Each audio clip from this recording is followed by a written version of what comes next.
সম্মান ঠিক রাখতে চাইলে এই 4টি জায়গায় চুপ থাকুন। পরে বুঝবেন এই চুপ থাকাটাই ছিল আপনার সঠিক সিদ্ধান্ত।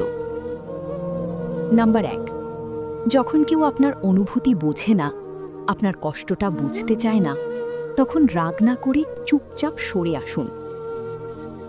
নাম্বার 2, যখন কেউ না বুঝেই তর্ক করে, তখন কথা বাড়াবেন না, কারণ এমন তর্কে জেতা যায় না, শুধু সময় নষ্ট হয়।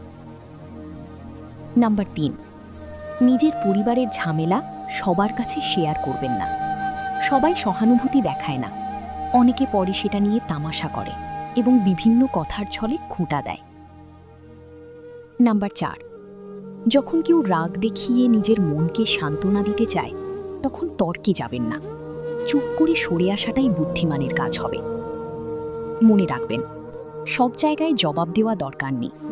নিজের সম্মান রক্ষার্থে কিছু জায়গায় চুপ থাকাই বেটার।